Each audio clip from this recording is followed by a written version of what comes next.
Hello friends, welcome to Get More Info YouTube channel। 2025 की new recruitment notification के बारे में हम बात करने वाले हैं जो कि डाक विभाग की तरफ से निकल कर आ रही है। डाक विभाग की तरफ से न्यू रिक्रूटमेंट नोटिफिकेशन रिलीज कर दिया गया है 2025 भर्ती को लेकर के। सारी इंफॉर्मेशन मैं आपको दूंगी ऑफिशियल नोटिफिकेशन के थ्रू। इसमें कोई भी एग्जामिनेशन आपको नहीं देना होगा एंड इसमें आपको एक्सपीरियंस भी रिक्वायर्ड नहीं है। फ्रेशर कैंडिडेट आवेदन कर सकते हैं। अगर आप एक फ्रेशर कैंडिडेट हैं अप्लाई कर सकते हैं। ऑल इंडिया लेवल के लिए है, ऑल इंडिया से कैंडिडेट आवेदन कर सकते हैं। एंड ये जो जॉब है ये परमानेंट जॉब है आपकी, कोई कॉन्ट्रेक्चुअल बेसिस भर्ती नहीं है, संविदा भर्ती नहीं है, परमानेंट जॉब रहेगी, रेगुलर जॉब है आपकी। तो जो भी कैंडिडेट डाक विभाग में भर्ती होना चाहते हैं, वैसे तो इंडिया पोस्ट की तरफ से अलग अलग पोस्ट रहती है जिन पर नोटिफिकेशंस रिलीज किया जाता है, जैसे जीडीएस, एमटीएस और भी अलग पोस्ट होती हैं जिन पर मैंने वीडियो अपने फर्स्ट चैनल पर अपलोड किए हुए हैं। लेकिन अभी जो वैकेंसी आई हुई है ये असिस्टेंट मैनेजर के लिए है। सो जो भी कैंडिडेट इंटरेस्टेड हो वीडियो में बने रहिएगा। चलिए अभी हम इसका नोटिफिकेशन देख लेते हैं। ये रहा नोटिफिकेशन और ये notification India post payment bank की तरफ से रिलीज किया गया है। आप सभी जानते होंगे इंडिया पोस्ट पेमेंट बैंक ये डाक विभाग के अंतर्गत ही आता है। एंड यहाँ आप रिक्रूटमेंट देख रहे हैं, recruitment of specialist officer for information technology and information security department. ये दो अलग अलग डिपार्टमेंट्स के लिए भर्ती की जा रही है। इसमें फ्रेशर कैंडिडेट एलिजिबल हैं और एक्सपीरियंस के लिए भी वैकेंसी है, लेकिन फ्रेशर पोस्ट पर ज़्यादा वैकेंसी हैं। एप्लीकेशंस ऑनलाइन एप्लीकेशंस इनवाइट किए गए हैं। 21 दिसंबर आज से ऑनलाइन एप्लीकेशन स्टार्ट हो रहे हैं। इसकी लास्ट डेट आपकी 10 जनवरी 2025 रहेगी। 10 जनवरी 2025 तक आप इसकी ऑफिशियल वेबसाइट पर जाकर के ऑनलाइन आवेदन कर सकते हैं। अभी इम्पोर्टेंट डेट हमने यहाँ पर देख ली, आप फिर से एक बार देख सकते हैं। वैकेंसी और एलिजिबिलिटी हम देखेंगे। तो पहले तो आप देखिए ये जो पोस्ट रहेगी आपकी स्पेशलिस्ट ऑफिसर की, ये 3 जॉब प्रोफाइल्स यहाँ पर रखी गई है। एक तो असिस्टेंट मैनेजर है, सेकंड मैनेजर और थर्ड सीनियर मैनेजर। अब ये जो दो पोस्ट आप देख रहे हैं मैनेजर एंड सीनियर मैनेजर, इनके लिए तो यहाँ पर एक्सपीरियंस मांगा गया है। बट जो असिस्टेंट मैनेजर की पोस्ट है इस पर कोई भी एक्सपीरियंस रिक्वायर्ड नहीं है। फ्रेशर कैंडिडेट आवेदन कर सकते हैं और इसके लिए एज 20 से 30 साल होनी चाहिए। 1 दिसंबर 2024 से एज काउंट की जाएगी 20 to 30 ईयर। इसके अलावा आप देख रहे हैं JMGS first scale. JMGS means यहाँ पर आप फुल फॉर्म भी इनका रीड कर सकते हैं, जूनियर मैनेजमेंट ग्रेड स्केल। ठीक है, तो ये हो गया। अब इसके बाद यहाँ ये जो साइबर सिक्योरिटी एक्सपर्ट देख रहे हैं ये भी एक्सपीरियंस होल्डर के लिए वैकेंसी है। टोटल वैकेंसी डिटेल देखेंगे तो इसमें आपका सबसे पहले असिस्टेंट मैनेजर IT का देखेंगे जिसमें टोटल नंबर ऑफ वैकेंसीज 54 है और ये वैकेंसी फ्रेशर कैंडिडेट के लिए रहेंगी। कैटेगरीज वाइज वैकेंसी डिटेल आप यहाँ पर देख रहे हैं। बाकी जितनी भी आप ये जो पोस्ट देख रहे हैं ये सभी एक्सपीरियंस होल्डर के लिए है। ठीक है, इनकी हम बात नहीं करेंगे। हम फ्रेशर क्योंकि मैंने थंबनेल पर भी मेंशन किया हुआ है फ्रेशर के लिए।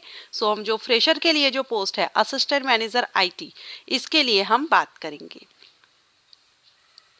अब इसमें आपकी एलिजिबिलिटी देख लेते हैं। तो असिस्टेंट मैनेजर IT के लिए पहले आप जॉब डिस्क्रिप्शन यहाँ पर देख सकते हैं किस तरह का आपका वर्क रहेगा, आप यहाँ पर देख रहे हैं। इसके बाद मिनिमम एजुकेशन क्वालिफिकेशन, तो BE BTech अगर आपने कंप्यूटर साइंस में किया हो, IT, computer application, electronics and communication engineering, electronics and telecommunication, electronics and instrumentation, इनमें से किसी भी एक डिसिप्लिन में अगर आपने BE BTech किया है तो आप इसके लिए आवेदन कर सकते हैं। अगर आपके पास ये क्वालिफिकेशन नहीं है तो आपके पास सेकंड ऑप्शन रहता है जिसमें आप पोस्ट ग्रेजुएट अगर हैं, इन्हीं डिसिप्लिन में से किसी एक से अगर आपने PG भी किया हुआ है ना तो भी आप आवेदन कर सकते हैं। Means PG and BE BTech दोनों के बेस पर आप इसमें आवेदन कर सकते हैं। अब डिसिप्लिन आप यहाँ पर देख सकते हैं, इनमें से किसी एक से ही आपका होना चाहिए और एक्सपीरियंस इसमें मांगा नहीं गया है, तो फ्रेशर कैंडिडेट आवेदन कर सकते हैं। बाकी जितना आप यहाँ डिटेल देख रहे हैं ना, इनको हम नहीं देखेंगे क्योंकि ये एक्सपीरियंस होल्डर के लिए है। सिलेक्शन प्रोसीजर क्या रहेगा, तो इसमें selection will be made on the basis of interview. Interview के बेस पर आपका यहाँ सिलेक्शन किया जाएगा, लेकिन ये राइट इनके पास रहेगा, इंडिया पोस्ट पेमेंट बैंक के पास है अगर एप्लीकेशंस ज़्यादा संख्या में पहुंचते हैं आवेदन पत्र, तो हो सकता है कि ये ऑनलाइन टेस्ट या जो भी रिटन टेस्ट आपका कंडक्ट कराया जाए, तो ये आपको अपडेट कर दिया जाएगा। फिलहाल यहाँ पर जो सिलेक्शन है वो इंटरव्यू के बेस पर यहाँ पर रहेगा। ठीक है, तो अभी अगर हम देखें इस नोटिफिकेशन के अकॉर्डिंग तो आपका इंटरव्यू के बेस पर होगा, लेकिन अगर इनको लगा तो ये ऑनलाइन टेस्ट भी कंडक्ट करा सकते हैं, तो ये आपको अपडेट कर दिया जाएगा। इसलिए अगर आप इस पोस्ट के लिए आवेदन कर रहे हैं तो वेबसाइट पर अपडेट रहिएगा।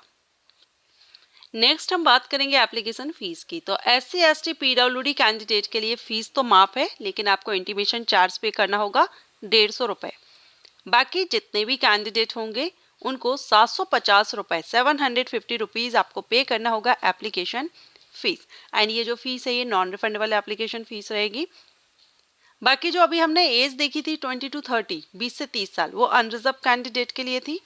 रिजर्व कैंडिडेट को यहाँ रिलैक्सेशन दिया गया है, आप कैटेगरी के हिसाब से देख पा रहे हैं। OBC NCL को 3 ईयर का, SC ST को 5 ईयर्स का, PWD कैंडिडेट को उनकी कैटेगरी के अकॉर्डिंग यहाँ पर 10 to 15 ईयर तक का रिलैक्सेशन दिया गया है।